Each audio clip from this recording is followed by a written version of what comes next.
देखो छात्रों, आज क्या दिन है? 14 सितंबर।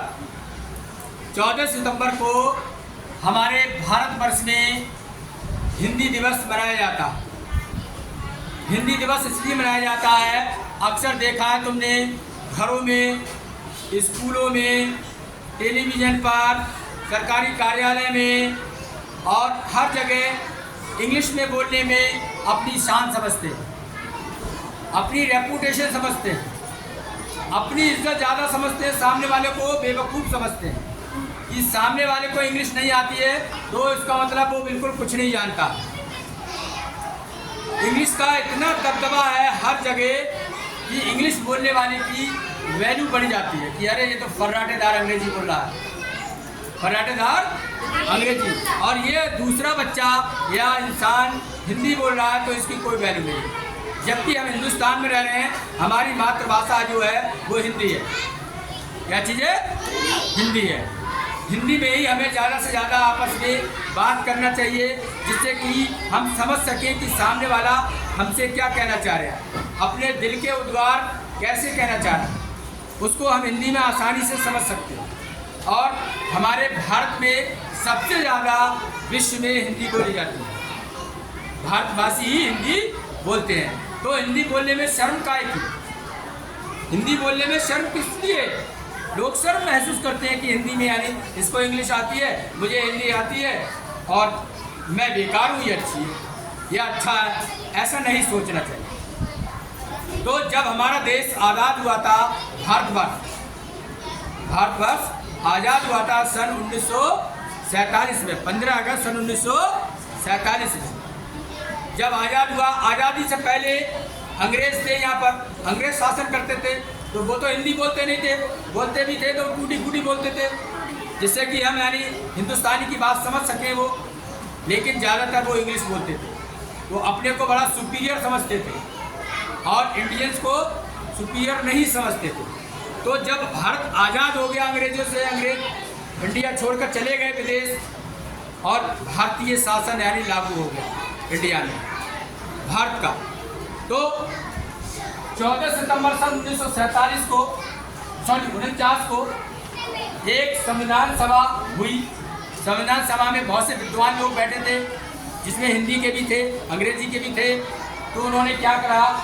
उन्होंने कहा कि जो भी केंद्र सरकार, भारत सरकार है, भारत सरकार इसके लिए, हिंदी के लिए आधिकारिक भाषा घोषित करे। आधिकारिक भाषा का मतलब यह है कि सारे काम हिंदी में होंगे, कोई भी काम अंग्रेजी में नहीं होगा।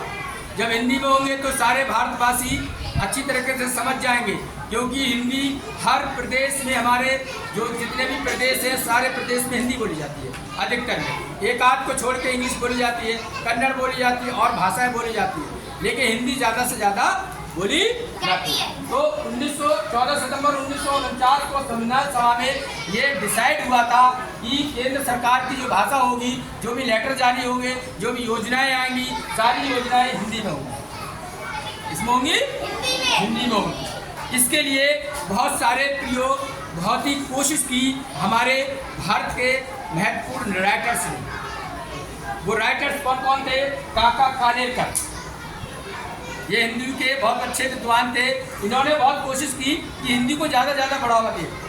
फिर थे हजारी प्रसाद द्विवेदी, इन्होंने भी कोशिश की कि हिंदी हमारे यहाँ ज़्यादा से ज़्यादा बोली जाए, जिससे कि हम आम भाषा बन सके, हमारी नेशनल भाषा बन सके।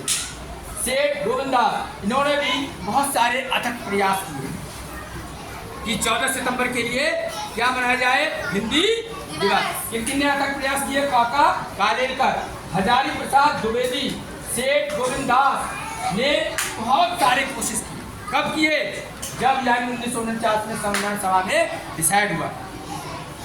फिर इसके बाद में क्या हुआ? हिंदी को गांधी जी ने क्या कहा? गांधी जी ने हमारे देश को आज़ाद कराया था, उन्होंने क्या कहा था हिंदी के बारे में? बहुत अच्छी बात की है। गांधी जी ने कहा कि हिंदी भाषा एक जनमानस की भाषा है। जनमानस मतलब प्रत्येक आदमी की भाषा है, हर कोई हिंदी बोलता है इंडिया में। तो अगर हम हिंदी में बोलेंगे तो हमारी बात अच्छी तरह समझ जाएगा सामने वाला, और हम इंग्लिश में बोलेंगे तो वो नहीं समझेगा। समझ जाएगा क्या? नहीं समझेगा, सर के ऊपर से गुजर जाएगी। तो उन्होंने हिंदी को जनमानस की भाषा बताया कि ज़्यादा से ज़्यादा बोलिए। और इसकी लिपि है, हमने बताया था हिंदी भाषा की लिपि होती है देवनागरी। इस भाषा में लिखा है।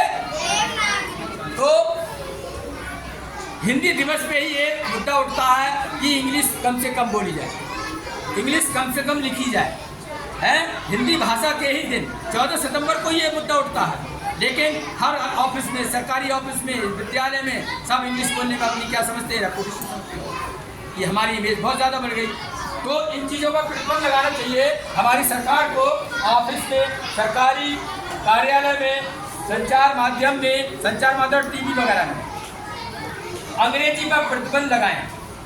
अंग्रेजी बोलने पर प्रतिबंध का मतलब है बैन लगा दे, रोक लगा दे इस पर, तभी यानी आदमी हिंदी बोलेगा, ना तो अंग्रेजी बोलेगा। क्या बोलेगा? हम मानते हैं कि इंग्लिश जो है इंटरनेशनल भाषा, थोड़ी बहुत आना चाहिए, हमें आती है। हम विदेश जा रहे हैं तो हम पढ़ तो लेंगे, बोर्ड पे क्या लिखा है, ये कौन सी ट्रेन जा रही है, ये कौन सा यानी प्लेन उड़ रहा है, इसमें इंग्लिश में क्या लिखा है, इतनी आना चाहिए हमारे लिए। लेकिन हिंदी नहीं बोलेंगे क्योंकि शर्म है। तो इन चीज़ों पे, इन ऑफिस में, सरकारी ऑफिस में, सरकारी कार्यालय में, टीवी चैनल पे और जो भी यानी संचार मीडिया आई है, कौन सी आई है, व्हाट्सएप, फेसबुक, इंस्टाग्राम, ट्विटर, सब पे अंग्रेजी आती है। लेकिन जो बहुत से लोग हिंदी में लिखते हैं अधिकतर, तो उनकी बात बहुत अच्छी समझ में आती है। इंग्लिश के लिए मान लो 10% लोग समझ पाए, 90% क्या पढ़ेंगे, खा। तो ज़्यादा से ज़्यादा यहाँ पर प्रतिबंध लगाना चाहिए।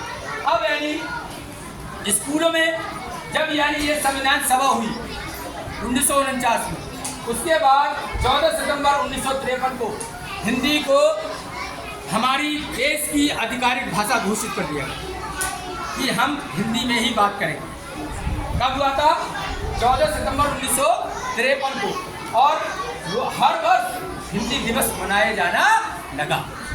स्कूलों में मनाया जा रहा है, घरों पे मनाते हैं बहुत से, हैं बहुत से यानी बड़े बड़े विश्वविद्यालयों में मनाते हैं, यूनिवर्सिटी में मनाते हैं। क्या मनाते हैं? हिंदी। ये हिंदी की जो हिंदी है बहुत खतरनाक है, चमकदार है, लेकिन इस चमक को कोई नहीं देखता, अंग्रेजी की चमक को देखते हैं। तो 14 सितंबर 1953 से प्रतिवर्ष हर साल हिंदी दिवस मनाया जाता है। हिंदी दिवस को बढ़ावा देने के लिए, हिंदी को बढ़ावा देने के लिए कि हिंदी ज़्यादा से ज़्यादा बोले, हमारे स्कूलों में क्या होता है, लेखन होता है, लिखवाया जाता है राइटिंग, किसका अच्छा किसका बुरा। वाद विवाद जानते हो, हस्ताक्षरी वगैरह कराते हैं, या एक पार्टी इधर खड़ी है, एक पार्टी इधर खड़ी है, वो अपना भाषण दे रहा पक्ष में, ये दे रहा विपक्ष में, ये वाद विवाद कहलाता है। ये प्रतियोगिता होती है। निबंध लेखन, निबंध लिखवाया जाता है जिससे कि हिंदी अच्छी तरीके से आ जाए, आप लोग हिंदी के वर्ड्स अच्छी तरीके से लिख सकते। और हमारे देश में इस समय निपुण भाषा में एक मिशन चल रहा है, उसमें भी सिखाया गया कि हिंदी बच्चों को आना चाहिए, जिससे कि हिंदी का महत्व समझ सके बच्चे। और उसके बाद में हिंदी टाइपिंग, हिंदी की टाइपिंग सीखो। लेकिन कोई नहीं सीखता, अंग्रेजी की ज़्यादा सीखते हैं। जितने भी यानी कैफे खुले हैं उसमें अंग्रेजी ज़्यादा यानी टाइपिंग करें। और काव्य गोष्ठी, गाना सुनाएं, कविता सुनाएं, जो भी सुनाएं हिंदी में सुनाएं, तो सामने वाले को बहुत फर्क पड़ेगा। इस तरीके से 14 सितंबर हमारे देश में हिंदी दिवस के रूप में मनाया जाता है। लेकिन ये उसी दिन यानी लागू होता है, बाकी दिन सब अंग्रेजी बोलते हैं, तो हिंदी गायब होती जा रही है। हिंदी क्या होती जा रही है? जब गायब हो जाएगी, एक समय आएगा सब अंग्रेजी बोलेंगे, तो फिर कैसे समझेगा बाकी लोग, कैसे समझेंगे? 50% सीख गए, 50% जानते नहीं है और बात कहना चाह रहे हो तुम, तो फिर क्या रखना पड़ेगा? बीच में मीडिएटर रखना पड़ेगा। वो अंग्रेजी बोलेगा, वो हिंदी कन्वर्ट करेगा, वो उसे बताएगा। 3 हो जाएंगे, हैं? कैसे हो जाएंगे? एक तो अंग्रेजी बोल रहा है, ये इंग्लिश बोल रहा है, फिर ये कन्वर्टर बैठा हुआ है यहाँ पर, ये हिंदी में बदल रहा है, ये बदलने के बाद तीसरे के पास पहुँच गया है, ये सुना रहा है भाई, इस अंग्रेज वाले ने तीसरे को ये कह रहा है, वो तो वो समझ रहे हैं, वो समझ रहे हैं। इस तरीके से हिंदी को ज़्यादा से ज़्यादा हिंदी दिवस पर पढ़ें और हिंदी में बोलने की कोशिश करें, जिससे कि आपकी हिंदी अच्छी हो। Thank you very much.